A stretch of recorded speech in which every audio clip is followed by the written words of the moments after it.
লখিমপুৰৰ ৮০ৰ ঊৰ্ধৰ এজন ব্যক্তি নাম পুনিৰাম শইকীয়া।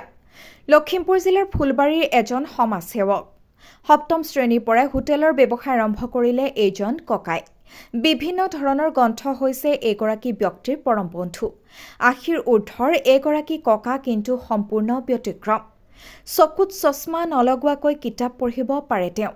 কিন্তু চৰকাৰৰ সকলো ধৰণৰ আঁচনিৰ পৰাহে বহু দূৰৈত এইগৰাকী ককা। নিজৰ হোটেলখনত ঘুগুনি, বুনিয়াৰ লাড়ু, চুজি লাড়ুকে ধৰি খাদ্য সামগ্ৰীসমূহ নিজেই প্ৰস্তুত কৰে। আনহাতে সমাজৰ প্ৰতিটো কামৰ লগত জড়িত এইজন পুনিৰাম শইকীয়া।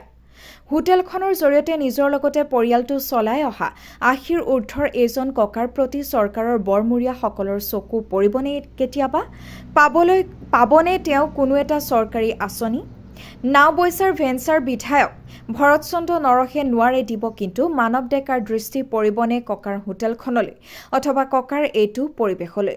লখিমপুৰৰ পৰা বেদান্ত বৰাৰ প্ৰতিবেদন, ৰাইজৰ বাৰ্তা।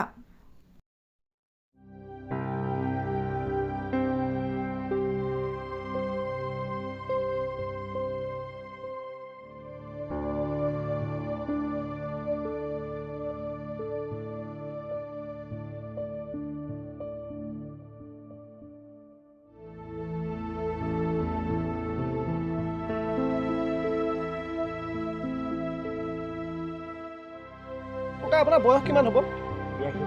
82 বছৰ বয়স। আপুনি এইটো বয়সতো এনেকৈ আপুনি কিতাপ পত্ৰ পঢ়ি আছে, চশমা নোহোৱাকৈ পঢ়েনে? মোৰ বৰ্তমান ভালেই আছে আৰু মই মানে কিতাপতে বেছি মই ধ্যান দিওঁ আৰু মই আনকো কওঁ, পৰামৰ্শ দিওঁ যে কিতাপ পঢ়িব লাগে। কিতাপৰ পৰা বহুত জ্ঞান পোৱা যায়। আপুনি এই ধাবাখন এই দোকানখন যে সৰুকৈ দোকানখন খুলি যে চলাই যে আছে, আপুনি কিবা চৰকাৰী আঁচনি পাইছেনে? নাই, মই কোনো চৰকাৰী আঁচনি পোৱা নাই। আজি মই দোকান চলোৱা মোৰ 60 বছৰ হ'ল দোকান। মই ক্লাছ 7ৰ পৰা দোকান চলাই আছিলোঁ আৰু এতিয়া বৰ্তমান 82 বছৰলৈকে 20 বছৰ বয়সৰ পৰা দোকান আহি 20 বছৰলৈকে এতিয়া 60 বছৰ মই দোকানখনতেই ভৰ্তি থাকোঁ আৰু সমাজৰ কামত জড়িত হৈ থাকোঁ। আৰু মই মানে সকলোকে ভালকৈ পৰামৰ্শ দিওঁ, দিহা পৰামৰ্শ দিওঁ, সকলোকে কিতাপ পঢ়িবলৈ কওঁ। আৰু সামাজিক কাম মই কোনো এৰি নিদিওঁ।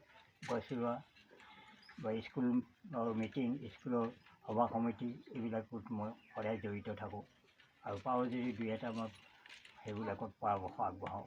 আপুনি যে কিতাপ পঢ়ে, কিয় কিতাপ পঢ়ি আপোনাৰ ভাল পায়নে? কিতাপ পঢ়িবলৈ মই ভাল পাওঁ। মই এদিন কিতাপ নপঢ়িলে মনটো মোৰ খোৰধুৱাই থাকে আৰু দিনত যিখিনি মই পঢ়ি থাকোঁ সেইখিনি ৰাতি মনত মানে খেলাই থাকে। এইটো জ্ঞান পালোঁ, এইটো কথা পালোঁ, এইখিনি মই মানে কিতাপখন আপোনাৰ বন্ধু নেকি? Book is my friend, I talking with them. মই বন্ধু হিচাপে মানে তেওঁলোকৰ লগতে কথা বতৰা পাতি থাকোঁ আজৰি সময়টো। ধন্যবাদ ককা।